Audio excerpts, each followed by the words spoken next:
নমস্কার বন্ধুরা, আমি শ্রাবণী। আমি চলে এসেছি আরও একটি রেসিপি নিয়ে। চলো রেসিপিটি তাহলে একবার দেখে নিই।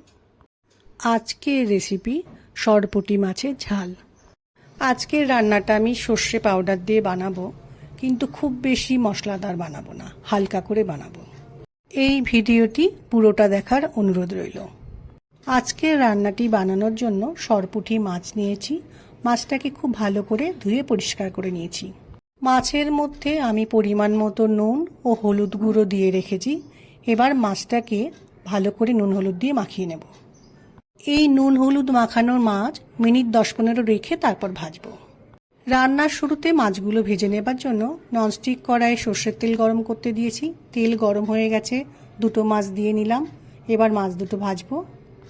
মাছগুলোর একদিকটা ভাজা হয়ে গেলে মাছগুলোকে উল্টে দিয়ে অন্য দিকটা ভেজে নিয়েছি। মাছগুলো ভাজা হয়ে গেছে, একটা প্লেটে তুলে আমি রেখেছি। এখন আমি মাছের গ্রেভিটা বানিয়ে নেব। মাছ ভাজার তেলের মধ্যেই কালো জিরে ফোড়ন দিলাম। কাঁচা লঙ্কাগুলো একটু পেকে গেছিলো, লাল হয়ে গেছিলো, সেটাই কড়াইয়ের মধ্যে ফোড়ন দিয়ে অল্প সময় ভেজে নেব। ফোড়নটা খুব সুন্দর ভাজা হয়ে গেছে। আমি একটা বোলের মধ্যে সর্ষে পাউডার অল্প নুন দিয়ে জল দিয়ে ভিজিয়ে রেখেছিলাম, সেটা এবার কড়াইয়ের মধ্যে দিলাম। পরিমাণ মতো নুন দিলাম, পরিমাণ মতো হলুদ গুঁড়ো দিলাম, ঝালের জন্য লঙ্কা গুঁড়ো দিলাম, অল্প পরিমাণে চিনি দিয়ে দিলাম। এখন সমস্ত মশলাকে একটু ভালো করে কষিয়ে নেব। এই রান্নাটায় যখন সর্ষে পাউডার ব্যবহার করা হবে, সেটা কিন্তু মাছের পরিমাণ অনুযায়ী ব্যবহার করতে হবে। মশলাটা খুব ভালো করে কষানো হয়ে গেছে।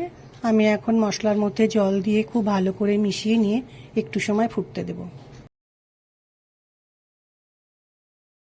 ঝোলটা ফুটে উঠলে মাছগুলোকে কড়াইয়ে ঝোলের মধ্যে দিয়ে দিতে হবে।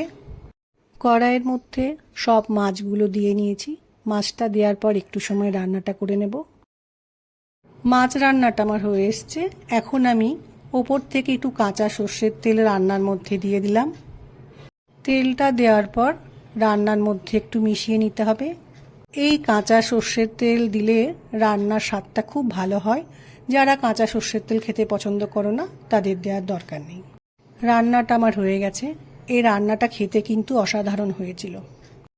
গরম ভাতের সাথে এরকম সরপুঁটি মাছের ঝাল খেতে কিন্তু বেশ ভালো লাগে। এই রান্নাটাকে ঠান্ডা করে নেওয়ার পর আমি একটা প্লেটের মধ্যে পরিবেশন করে নিয়েছি। আশা করি আজকের ভিডিওটা তোমাদের ভালো লেগেছে। আমার আজকের রেসিপি ভালো লাগলে লাইক, শেয়ার ও সাবস্ক্রাইব করো। ভিডিওটি দেখার জন্য ধন্যবাদ। ভিডিওটি আজ এখানেই শেষ করছি। ফিরে আসছি আরও একটি রেসিপি নিয়ে।